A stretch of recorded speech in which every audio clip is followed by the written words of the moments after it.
ouvimos cântico, né? Momento missionário, a leitura da palavra. Agora vamos ouvir a palavra pregada pelo nosso presbítero, nosso irmão Tarcísio. Ele está com toda a autoridade neste momento, que Deus o abençoe.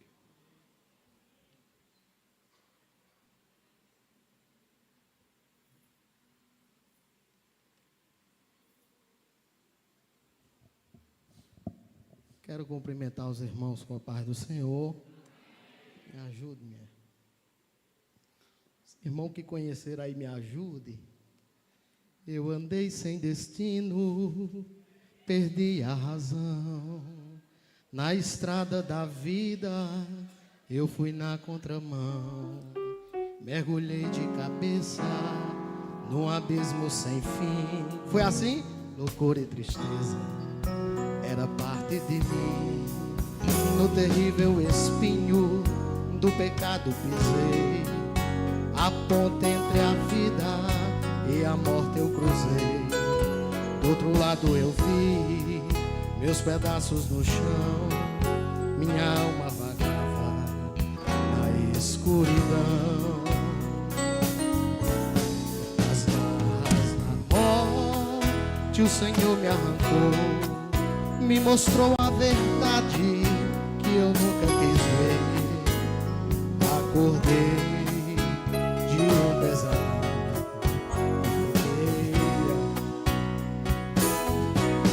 Eu hoje estou bem, mas a igreja.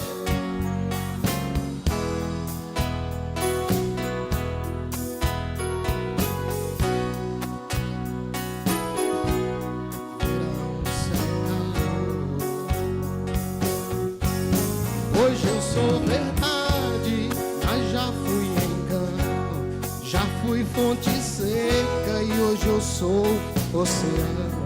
Alma ferida, coração quebrado. Jesus consertou. No terrível espinho do pecado pisei. A ponte entre a vida e a morte eu cruzei. A só misericórdia. Meus pedaços no chão, minha alma vagava na escuridão. As garras da morte, olha aí, me mostrou a verdade que eu nunca quis ver. Acordei de um pesadelo e voltei a viver. Eu hoje estou bem, mas já estive mal. Sou dia de sol, mas já fui temporal.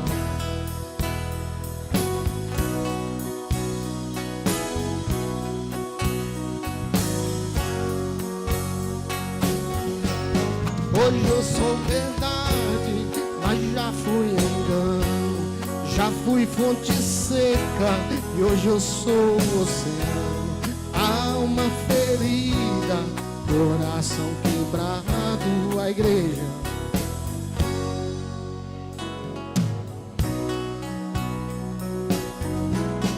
Alma ferida, coração quebrado. Jesus consertou.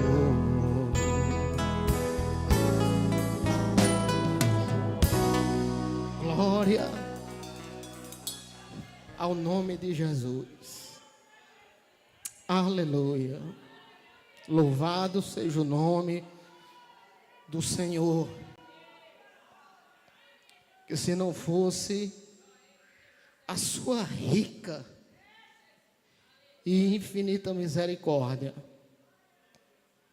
assim como eu e muitos não estariam aqui hoje. Eu louvo a Deus pela oportunidade e o grande privilégio que eu sinto de pregar, principalmente em um culto de missões, porque me traz boas memórias. há quase 15 anos, quando eu aceitei a Jesus nessa denominação,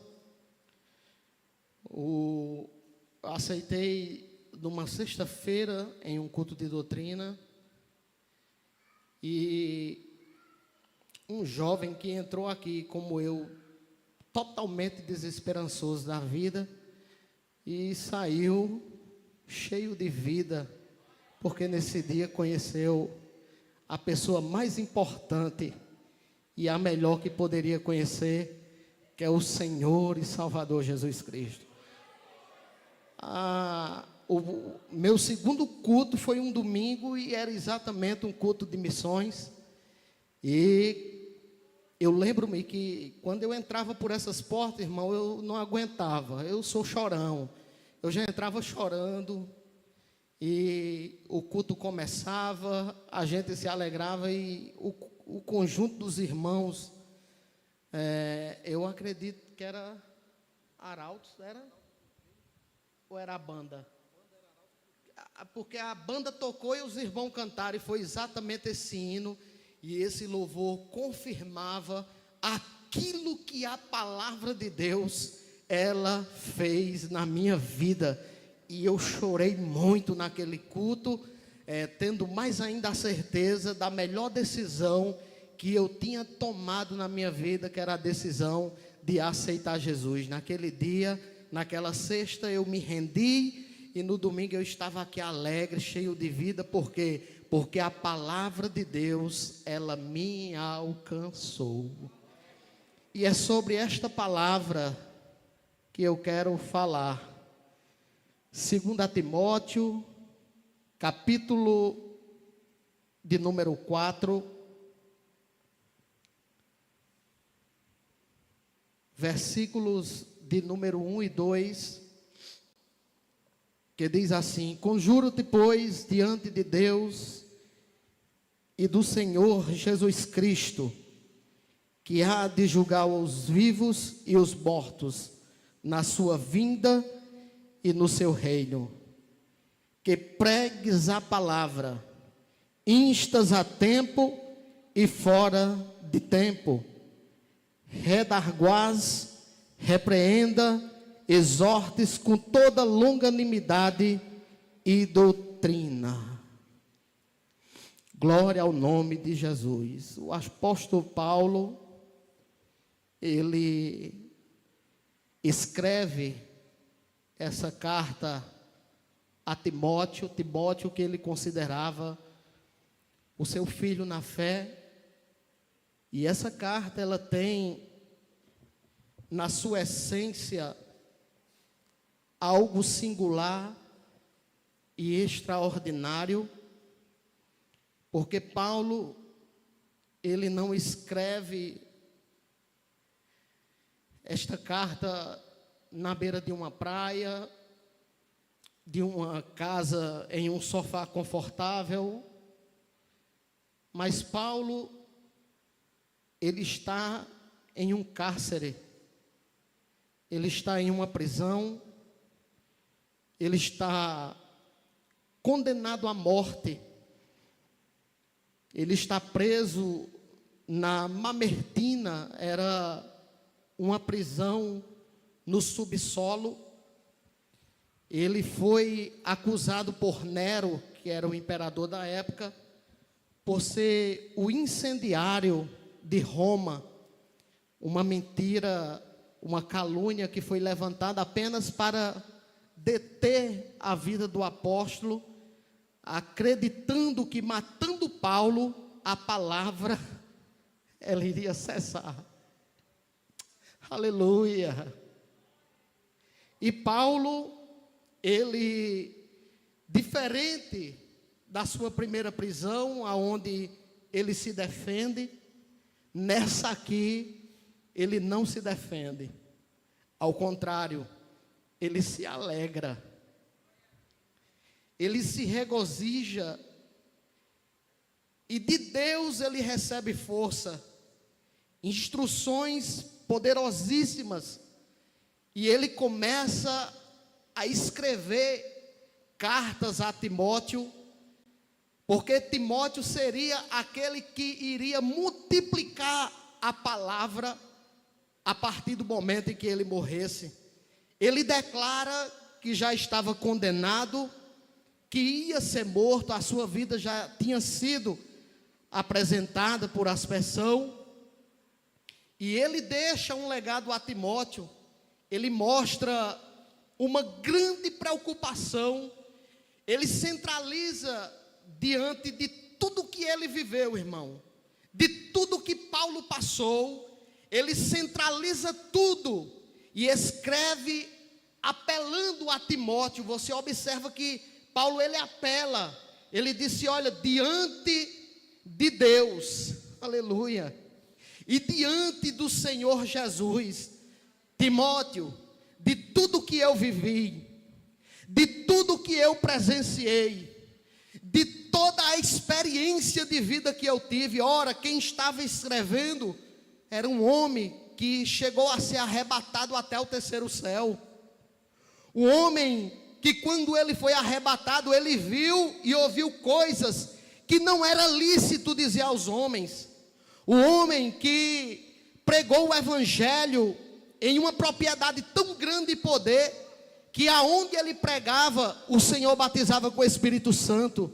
Pessoas eram curadas, pessoas eram libertas, pessoas eram restauradas. E agora este homem, por causa do evangelho, aleluia, ele estava para ser decapitado. Paulo, ele iria receber a pena maior, que era a crucificação naquela época. Porém, ele tinha cidadania romana, porque tinha herdada do pai. Por isso, ele não pôde ser crucificado, então ele foi decapitado. Mas ele fez questão de dizer a Timóteo: olha, para mim é um orgulho. Aleluia, porque Deus não deu espírito de covardia, aleluia, mas Ele deu um espírito pronto para que nós pregue o evangelho. E ele centraliza para Timóteo a importância de pregar esta palavra. Ele diz: olha, de tudo que eu vivi, Timóteo, a única coisa que eu te peço é: pregue a palavra. O apóstolo Paulo sabia que essa palavra, aleluia, é a palavra que aquele que entra por aquelas portas, glória ao nome de Jesus, muitas vezes sem esperança, é esta palavra, aleluia, que enche o coração do mais vil pecador. É a palavra que restaura, é a palavra que liberta, é a palavra que dá vida, é a palavra que produz alegria, é a palavra que pega o homem na sarjeta e coloca em lugar de príncipe. É a palavra que pega o homem lá fora, escanteado, rejeitado, dá um banho da graça e transforma a vida dele e traz para cá. É a palavra. E o apóstolo Paulo, irmão, ele faz questão de se preocupar, dizendo: olha, Timóteo, quando você tiver oportunidade de pregar esta palavra, você use ela com muita responsabilidade. E isso, irmão, cabe a nós aqui hoje, porque só um aqui conhece a vida de todos. Só existe um que é onisciente, onipresente e onipotente. Você olha aí para o irmão que está do seu lado, e muitas vezes você não imagina o que ele passou, e como foi difícil chegar até aqui. Mas o Senhor Jesus conhece a tua vida. E é por isso que Paulo, ele faz questão de centralizar essa responsabilidade. Ele disse: olha, Timóteo, não perca a oportunidade que você tem de pregar a palavra. Porque muitas vezes, irmão, essa oportunidade aqui que nós temos de pregar a palavra, ela pode ser uma oportunidade única. Pode ter alguém que neste dia decida vir para a igreja, e hoje ele tenha determinado que aqui hoje é o seu último culto, que ele não aguenta mais, que ele quer abandonar a sua fé. Mas quando ele entra por essa porta, e quando nós temos a oportunidade de pregar a palavra, Deus enche o coração dele, restaura a vida dele e ele sai daqui renovado. Muitas pessoas já testemunharam de que a última coisa que fez na vida foi entrar num culto, em uma igreja evangélica, porque já tinha determinado colocar fim na sua própria vida. Mas quando entrou por aquela porta, aquele que conhece todas as coisas, naquele dia falou poderosamente ao coração. O apóstolo Paulo, ele tinha essa preocupação.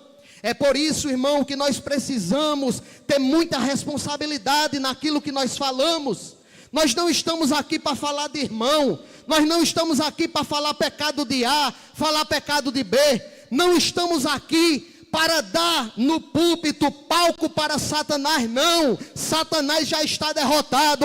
Nós estamos aqui para proclamar as boas novas e falar daquele, do nome que está acima de todos os nomes, que é o Senhor Jesus Cristo.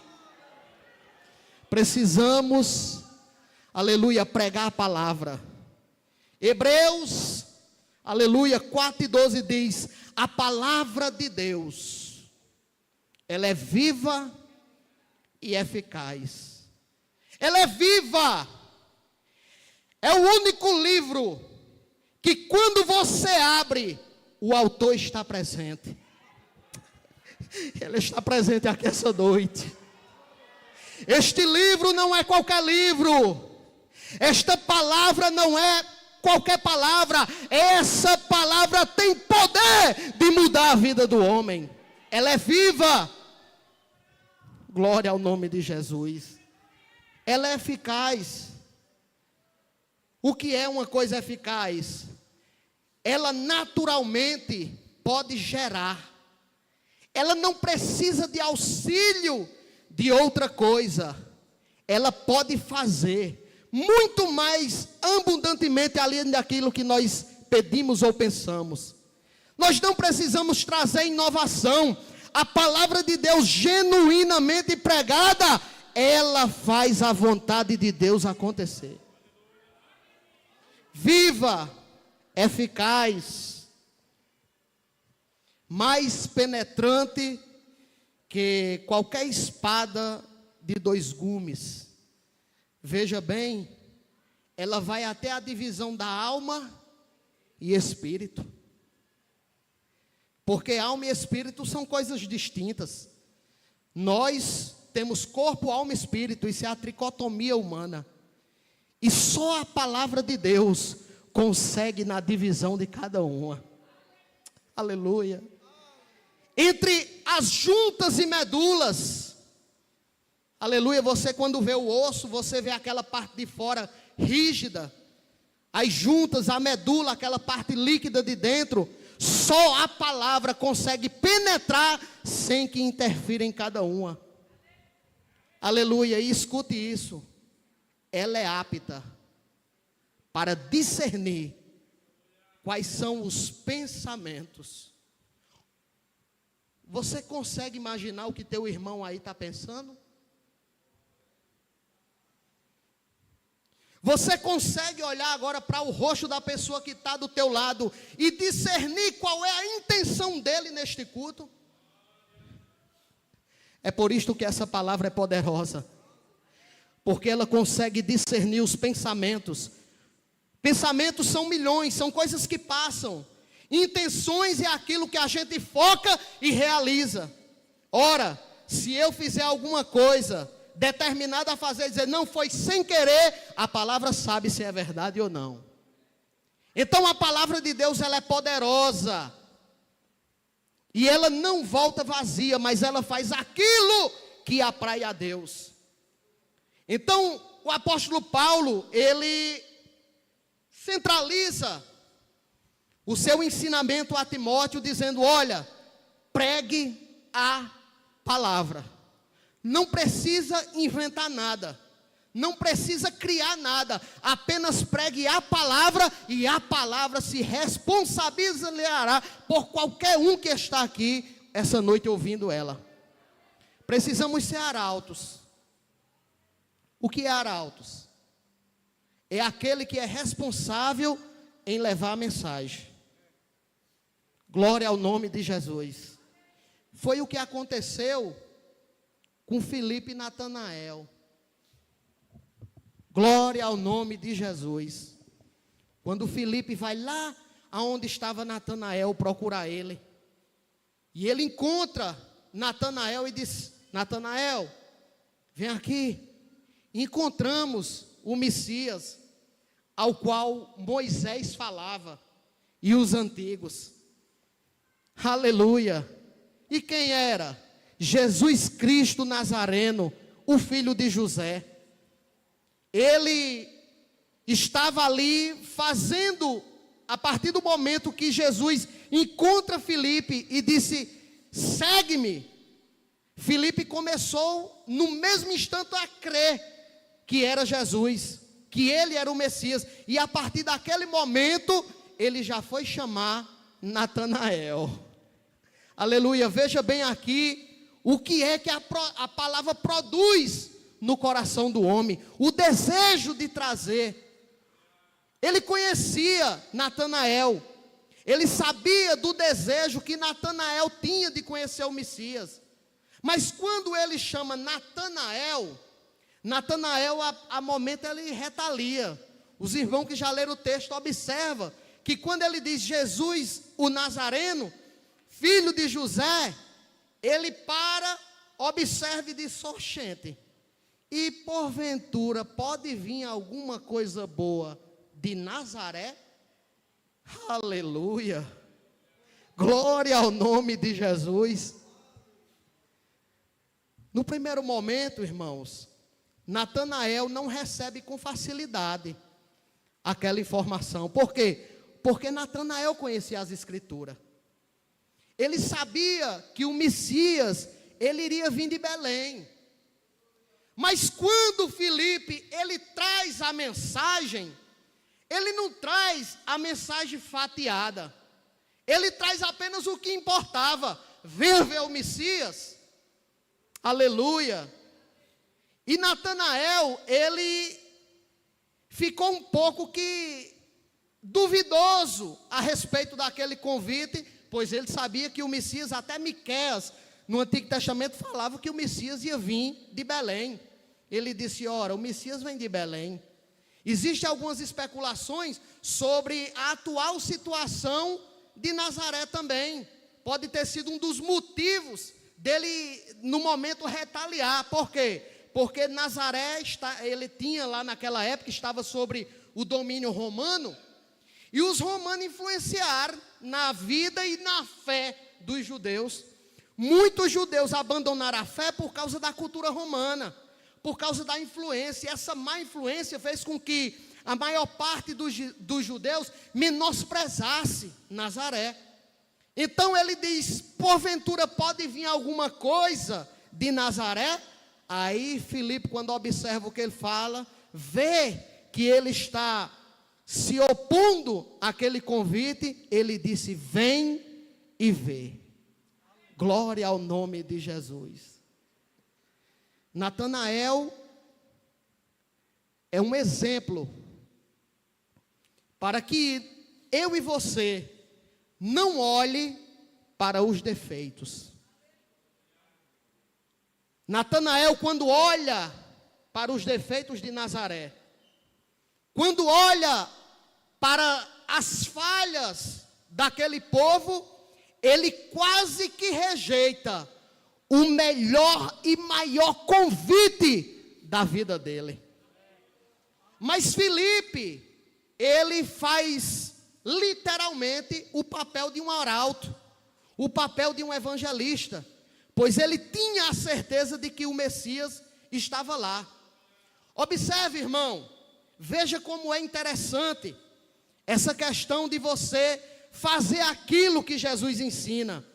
Quando João Batista, ele está dando testemunho no capítulo 1 de João, o testemunho de João Batista, você vai ver que Jesus, depois de ser batizado por João Batista, ele vai para o deserto. Lá ele passa 40 dias, jejua, e a Bíblia diz que quando ele tem fome, o inimigo chega onde ele estava.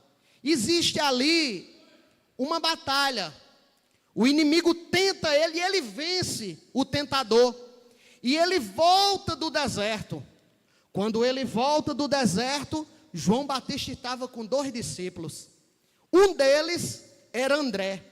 E quando Jesus vai passando, João Batista olha para ele e diz: ei, eis ali o Cordeiro de Deus que tira o pecado do mundo. Este é aquele de quem eu falava, que eu batizaria, mas depois de mim viria um que batizaria com o Espírito Santo.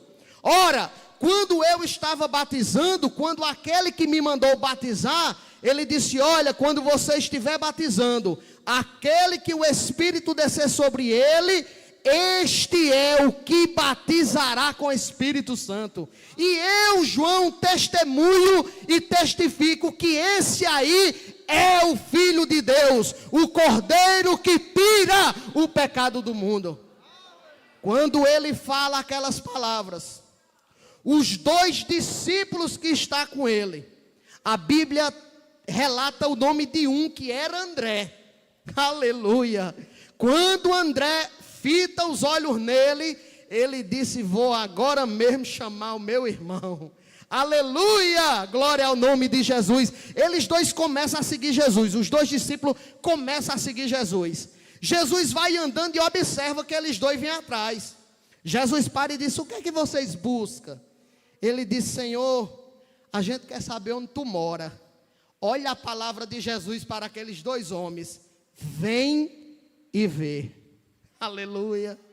Eles seguem Jesus, vão até a casa de Jesus, e é aí aonde André vai chamar seu irmão. Ele se empolga, chama Simão e disse: vem cá, bora lá para tu conhecer ele. E quando Simão vai entrando, irmão, aleluia, Jesus fita os olhos dele e diz: Simão, Simão, filho de Jonas, a partir de agora o teu nome será Cefas, teu nome será Pedro. E eles passam a noite, ali eram os primeiros discípulos. Eles passam a noite naquele lugar, depois Jesus se retira para Galiléia. E é quando ele entra na Galiléia que ele encontra Filipe. E quando ele entra, Filipe, irmão, não teve muito arrudeio não. A palavra não precisa de arrudeio. Ela tem o alvo certo. Ela tem endereço certo. A palavra de Deus, irmão, ela vai exatamente aonde a necessidade do homem está. E ela convence o homem. É a palavra. Vem, segue-me. E ali Filipe começou a seguir, aí foi buscar Natanael. Quando ele chama Natanael, ei irmão, quando Natanael vem, aleluia, de longe, não precisou nem Natanael e nem Filipe falar nada. De longe, quando Jesus olhou para Natanael, eu fico imaginando Jesus sentado, esperando. Aleluia. Quando ele vem de longe, eu acredito que Jesus já abriu o sorrisão, se levantou e disse: eis aí um verdadeiro israelita, a quem nele não há dolo, não há falsidade. Ei, irmão, aconteceu aqui uma das coisas mais tremendas, uma das melhores experiências que o homem pode viver, e eu tive o prazer de viver essa experiência. É que quando Natanael sai para conhecer Jesus, Jesus não espera ele falar nada, ele se levanta e fala uma palavra que vai direto no coração de Natanael e revela algo que só Deus sabia sobre a vida dele. Eu não sei, irmão, se frustrante ou se glorioso, mas comigo aconteceu. Porque quando eu cheguei aqui no culto, no dia que eu aceitei Jesus, quando o pregador começou a pregar, Deus encheu ele e ele falou coisas que só eu e Deus sabia. Aleluia! Natanael olha para ele e disse: oxente, da onde é que tu me conhece? Eita, Deus grande! Eita glória, da onde é que tu me conhece? Ele disse, Natanael. Nas escrituras originais, irmão, eu tenho uma Bíblia judaica que diz assim, que antes que Filipe te encontrasse, não foi te chamasse não, foi te encontrasse, porque as figueiras daquela época eram muito grandes, a folhagem era muito grande, e os judeus eles vinham para meditar em determinado lugar debaixo dessa figueira, não era fácil achar, mas ei, deixa eu te dizer uma coisa, Jesus já sabia o lugar certo, sabia onde Natanael estava, sabia o que Natanael estava fazendo, sabia aquilo que se passava no coração dele, e ele disse, ei Natanael, antes que Filipe te achasse, eu te vi debaixo da figueira. Jesus conhece a sua vida, ei, Jesus conhece o teu dia, Jesus conhece o teu sentar, o teu levantar, todas as coisas para Ele é patente, tudo Ele conhece sobre a mim e sobre a sua vida. E quando Natanael recebe aquelas palavras, foi impossível ele não reconhecer que ali era o Filho de Deus que falava com ele. E ele disse, verdadeiramente este é o Filho de Deus. Aleluia, verdadeiramente este é o Rei de Israel que fala comigo. Coisa boa, irmão, é ouvir, aleluia, Jesus falar com você. E ele disse, ora Natanael, tu está se alegrando só porque eu te disse que te vi debaixo da figueira? Tu está se alegrando com uma coisa tão simples? Deixa eu te dizer, Natanael, a partir de hoje, e o verbo era agora, viu? A partir de hoje, tu verás o céu aberto.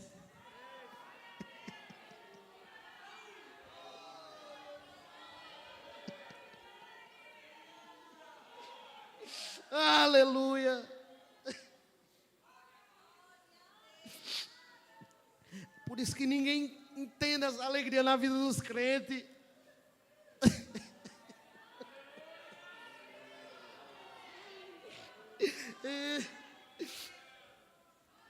Ei, Natanael, tu vai ver anjo subindo, anjo descendo acima do Filho do Homem.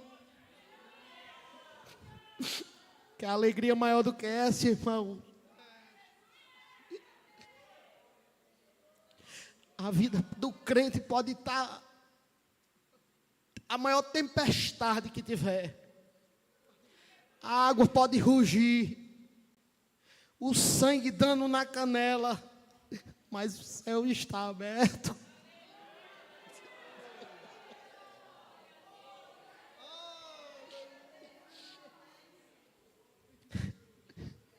E tudo isso, irmão, é o que a palavra produz.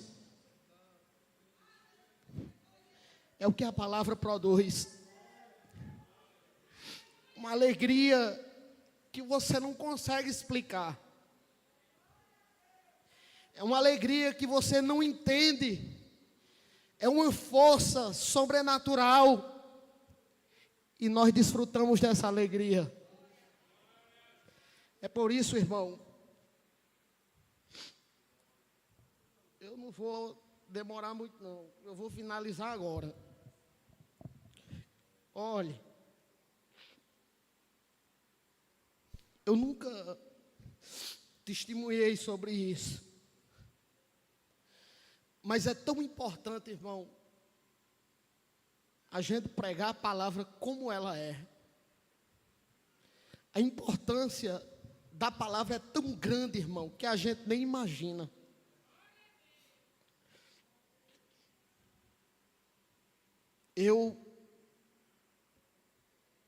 Eu aceitei Jesus numa sexta-feira. O meu dia começou com o pior sentimento que um ser humano pode ter. Que não é nem desejar a morte, como Elias um dia desejou. Mas foi num dia que eu desejei tirar a minha própria vida. De manhã, eu estava querendo tirar a minha própria vida. À tarde, eu recebi um convite pelo irmão Jefferson ali, ó. Levanta a mão aí, irmão Jefferson. Há quase 15 anos atrás. Olha que trabalho maravilhoso. Ele ali e eu aqui pregando.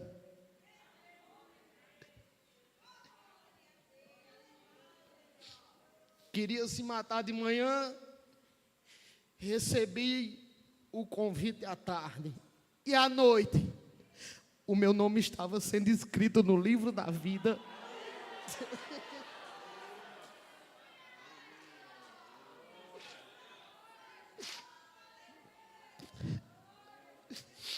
Foi nesse dia, irmão, que Deus revelou coisas através de quem estava pregando.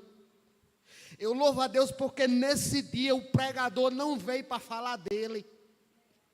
Não veio para falar de pecado de irmão, de irmã. Não, ele veio como um arauto. Ele veio como um canal, como um mensageiro de Deus. Porque naquele dia era o dia que Deus tinha determinado para me salvar. Deus falou, irmão, coisas que só eu e ele sabia. Usou aqui tremendamente o pregador. Ele chegou a dizer, olha, esse sentimento que um dia você teve de tirar a vida de alguém, isso é ação do inimigo. Jesus, essa noite, quer mudar esses pensamentos. Ei, irmão, não aguentei não. E Jesus falou. Quando terminou o culto, disse, quem é que quer aceitar Jesus? Eu já vinha aqui no meio do caminho. Levanta as mãos, eu vinha com as duas levantadas. E desde esse dia, irmão, eu nunca mais me senti abandonado na minha vida. Todos os dias da minha vida, Ele está comigo. E esta noite eu termino dizendo para você, amigo visitante, esta noite, se hoje ouvirdes a voz do Espírito Santo, não endureçais o seu coração. Amém? Que Deus abençoe os irmãos.